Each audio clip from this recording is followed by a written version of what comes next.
Right guys, it's Shay here from Running About. Hope you're well. I just thought I'd do a video on Jimmy Anderson's injury after the second test at Newlands, which just concluded a couple of days ago.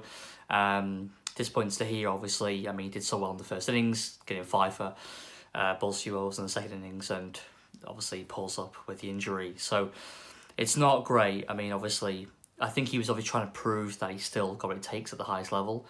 And now this has happened, and obviously after what happened in the Ashes, pulling up so early on the series, it's not great. Obviously, I mean, he's got through a test match and a bit of this series and a 5 test match series against Australia. He pulls up after the first test. The worry is that his injuries getting much more frequent now, and the different areas of his body as well. So obviously the body's obviously gone through a heck of a lot of the 150 odd test matches. It's a case now, I think, of maybe it's time to think about hanging up the old boots. I know he's, I think, 16 wickets away from getting 600 test wickets, which would just be absolutely phenomenal. And to think that this is a guy who was dropped for quite a large portion of his career before he's brought back by Peter Moores.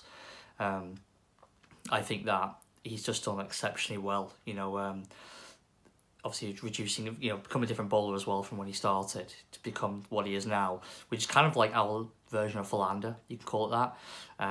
Full of skill and guile and just quality, that he has with the ball and his brain as well. He's just an exceptional bowler, and I think he proved that as well in the first innings.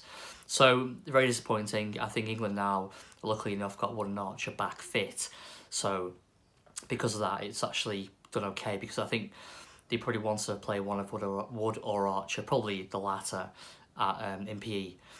But I don't think it would be hard to have dropped Anderson, and Brody went very well in the first test. So with a dilemma, but it's a good dilemma, I guess. But obviously now the decision's been taken out of their hands, with Anderson out for the rest of the series. Chris Wilkes is there as well, along with Wood and Archer. So yeah, I think England is still well started in the bowling department. But yeah, as for Jimmy, I think now he needs to take stock of his career, decide what he wants to do. Obviously, the Sri Lanka tour he mentioned, I think, stepping away from being available, basically making himself unavailable for selection anyway in that series, because it's not really going to benefit him too much anyway. I think he probably thinks he's not really that effective on those wickets, so he was going to walk away anyway.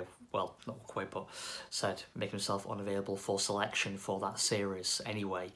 So that would make it basically the West Indies series in June have been the next available Test cricket for him in 6 months' time.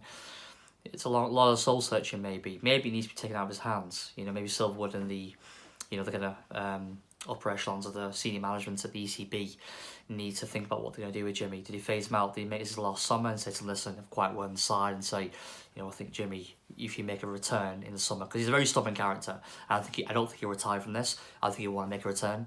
But if he does, maybe he'll say to him, listen, it's going to be a last series. I don't think we're going to take you to Australia, because that's ultimately what it's going to be about, isn't it? To put up a good performance in Australia. So the reality is that Jimmy at 39.5 years old, is he going to be that effective in Australia? I'm not convinced, to be honest with you. I think they should probably make this summer his last one, probably against Will. I'm sure he wants to go on until he's mentioned 40 and beyond, but I think maybe this should be his last summer. So yeah, that's kind of my thoughts on it. Disappointing. I like to have him play the whole series, and maybe he's done really well and he had a really good series and he could have bowed out, but I hope this is not going to be his last test match. I hope that we see him again, playing another test match. I'd like to see him finishing his career in home soil, to be honest. I think that the English public would love to see that, and I think he deserves that kind of swan song as well. So yeah, let's see how it goes. Anyway guys, hope you like the content. If you do, please like the video, and don't forget to share, comment, and subscribe. Alright, I'll see you guys on the next one. Alright, cheers.